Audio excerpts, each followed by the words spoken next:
Hello guys, welcome back to my blog once again. तो ये blog है मेरा रीवा जाने का और ये एक पूरी सीरीज़ आएगी रीवा की, जो कि 3 से 4 वीडियोस की होगी। तो मैं और अंबुज निकल चुके थे एयरपोर्ट जाने के लिए सुबह सुबह ही, अर्ली मॉर्निंग। तो जैसे कि आप देख सकते हैं, मुझे छोड़ने जा रहा था। तो ये हम लोग की कुछ बातें चल रही हैं। कैसा लग रहा है? क्या की ऑटो की हो ना? कहाँ है ऑटो?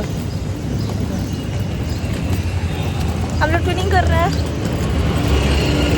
तो हमारे ऑटो वाले भैया आ चुके थे हमें ले जाने के लिए। तो हम लोग जा रहे थे एयरपोर्ट टर्मिनल 1। तो हम लोग जा रहे थे ऑटो में और हम लोग आज हमको काफी खुश है।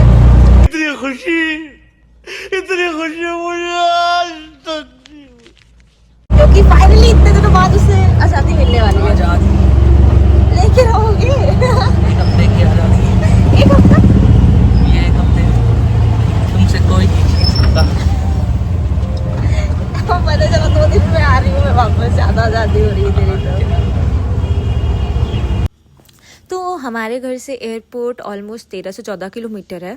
तो हम लोग निकल गए थे ऑलमोस्ट 8 बजे और 8:30 बजे तक हम लोग टर्मिनल 1 पहुंच गए थे। आप देख सकते हैं काफ़ी भीड़ थी और मेरी फ़्लाइट थी 10 बजे और मैं 8:30 बजे मैंने एयरपोर्ट में एंट्री ले ली थी, क्योंकि सिक्योरिटी चेक इन और बैग सबमिट करने में टाइम लगता है। खैर मेरे पास बैग था नहीं, बट यहाँ मैं अम्बू को बाय कह रही हूँ।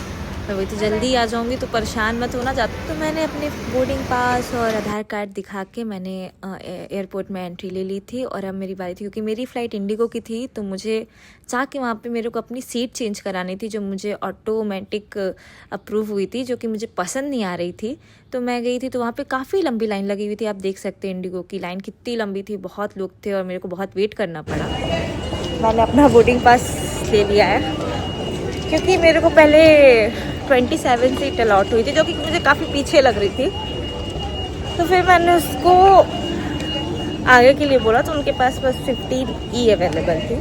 तो मैंने बोला जो भी आगे है भाई दे दो, पीछे तो मैं नहीं बैठ रही। तो उन्होंने मेरे को दे दिया।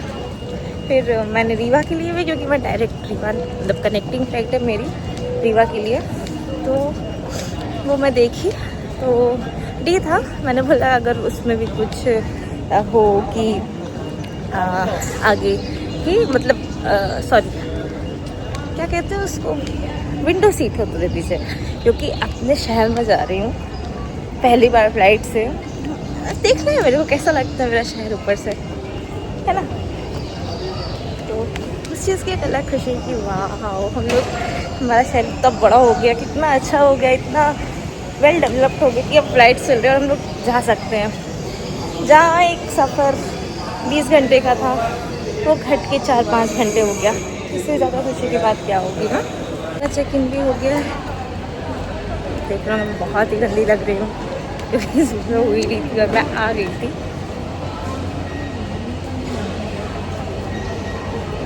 तो मैं आ गई थी अपने बोर्डिंग गेट के पास, जो कि सिक्योरिटी चेक इन से जहाँ से हम निकले उसके जस्ट सामने था, गेट नंबर 11। तो मैं यहाँ देख रही थी कि मेरी फ़्लाइट का टाइमिंग क्या और उसका स्टेटस क्या चल रहा है। तो आपको पता होगा कि मैं मुंबई से इंदौर जा रही थी, फिर मेरा इंदौर से कनेक्टिंग फ़्लाइट था रीवा के लिए। तो इंदौर का जो फ़्लाइट था वो गेट नंबर 11 में आने वाला था और 10:30 उसका टाइमिंग था।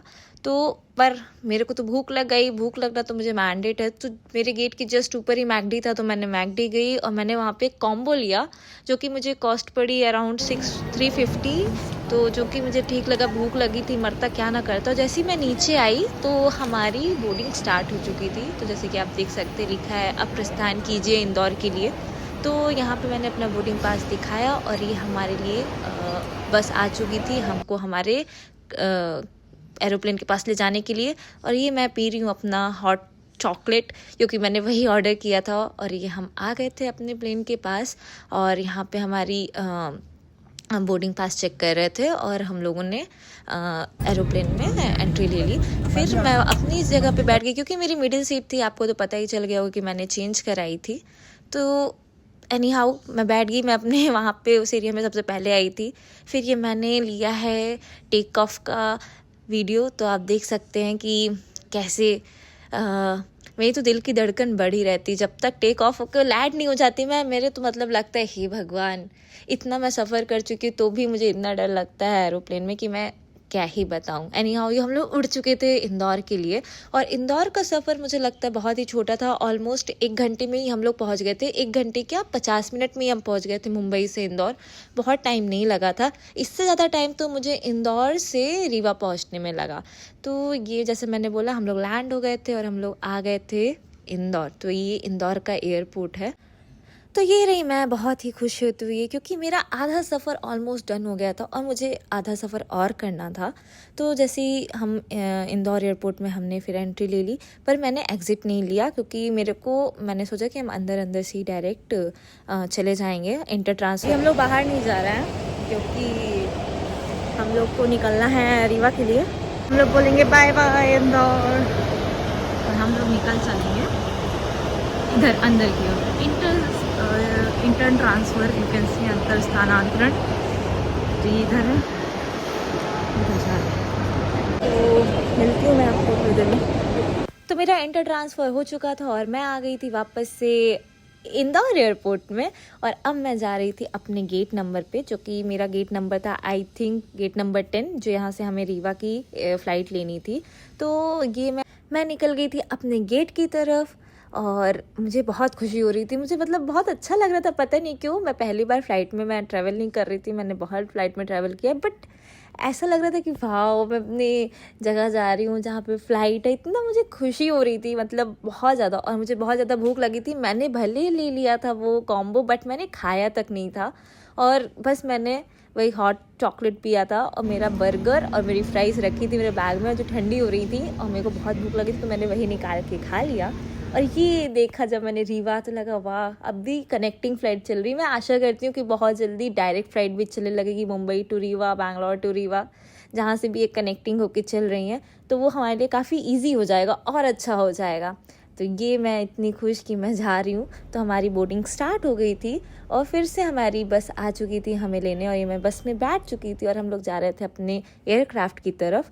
तो ये एयरक्राफ्ट, जो कि जिस एयरक्राफ्ट से हम इंदौर आए, उस एयरक्राफ्ट से काफ़ी छोटा था। ये 72 सीटर था, बट ठीक है, मैं भी इसमें पहली बार ट्रैवल कर रही थी तो मुझे काफ़ी डर लग रहा था। तो इसमें आगे साइड जो है वो पूरा लगेज सेक्शन होता है और पीछे साइड जो है बैठने के लिए रहता। तो ये मैं आ गई थी यहाँ पे, देख रही थी और काफ़ी डर रही थी, डर डर के बैठ रही थी कि चलो ठीक है। तो डर तो भाई लगता है। पहली बार जब मैं बड़े वाले प्लेन में बैठी थी तो भी मुझे डर लगा था, इसमें तो मुझे बहुत ही लग रहा था। तो जय माता दी बोल के लेट्स रॉक करके मैं बैठ गई। तो मेरी थी विंडो सीट, जैसे मैंने बोला था कि मैंने उनसे करवा ली थी अपनी विंडो सीट। मैं बड़ी खुश कि हाँ यहाँ से देखूँगी अपना शहर। और ये मैं अपने चश्मे के साथ स्ट्रगल कर रही हूँ, मतलब अपने चश्मे के साथ भी मेरे को स्ट्रगल करना पड़ रहा, लगाते ही नहीं बन रहा है। तो यहाँ पे अनाउंसमेंट स्टार्ट हो गई थी कि रीवा का सफ़र 1.5 आवर है, मतलब 1 घंटा 30 मिनट लगेंगे ये ऑलमोस्ट। वही मैं बोल रही थी कि इतना टाइम तो हमें मुंबई से इंदौर के लिए नहीं लगा, बट एनी हाउ ठीक है। तो फिर यहाँ पे हमारा स्टार्ट हो गया था टेक ऑफ। तो मैं आपको दिखाती हूँ उसका वीडियो, काफ़ी मज़ेदार है, देखिएगा।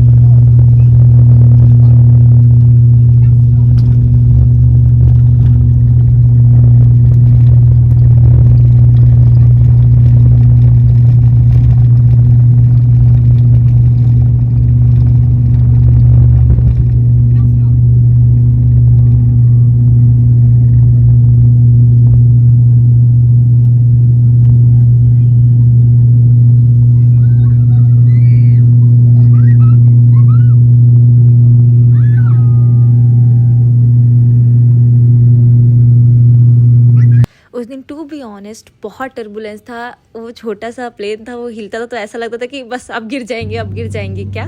बट एनी हाउ हम लोग पहुंच गए घर पर। एक समय ऐसा आया था जहाँ पे मुझे ये व्यू बहुत अच्छा लग रहा था। इतने सुंदर सुंदर बादल थे, इतना प्यारा प्यारा व्यू था कि एकदम वो मन ही हट गया मेरा टर्बुलेंस से। जैसे आप देख सकते हैं कितना प्यारा व्यू है, ऐसा लग रहा था वाह, मतलब मज़ा ही आ गया।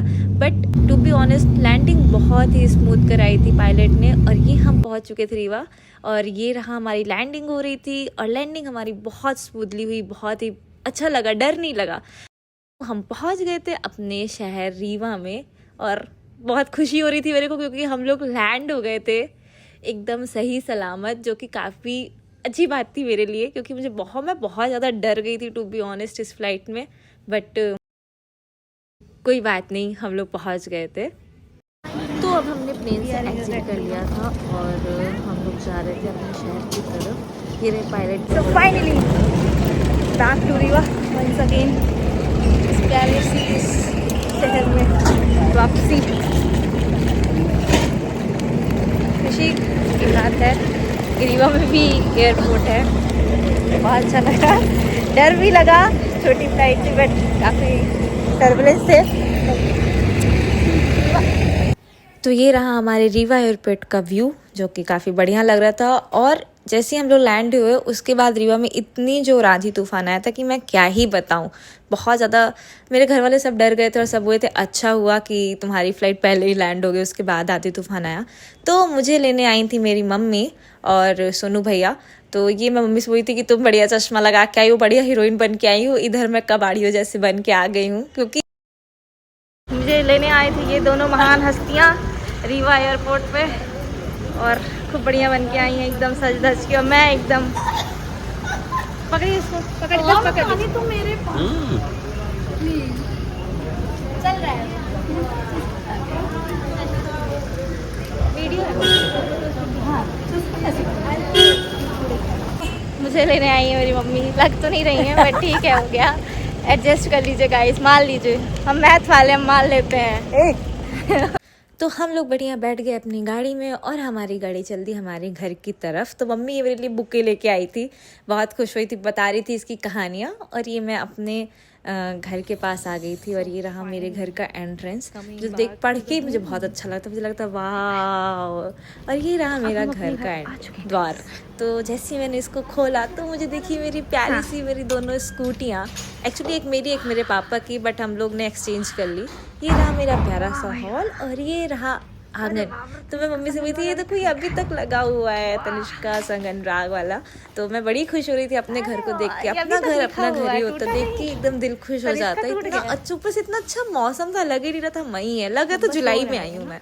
तो मैं आ गई तो मुझे लगा मेरे बब्बा जो है वो यहाँ सो रहे होंगे, क्योंकि मेरे बब्बा को नहीं पता था कि मैं आ रही हूँ। तो मेरे बब्बा के लिए सरप्राइज़ था, बट मुझे ही सरप्राइज़ मिल गया कि बब्बा अंदर सो रहे, बब्बा इधर नहीं है। तो ये रही, मैं पापा से आते ही लड़ने लगी कि तुम मेरे को लेने क्यों नहीं आए, मम्मी लेने आई। तो पापा को मैं पापा लेने क्यों नहीं आए? ये वो, तो हम लोग ही आपस में पंचायत कर रहे थे। तो मैं पापा से अपने मिली, बहुत प्यार दुलार दिखाई और फिर भारी आ गई थी बब्बा से मिलने की। तो ये मैं आपको दिखाती हूँ।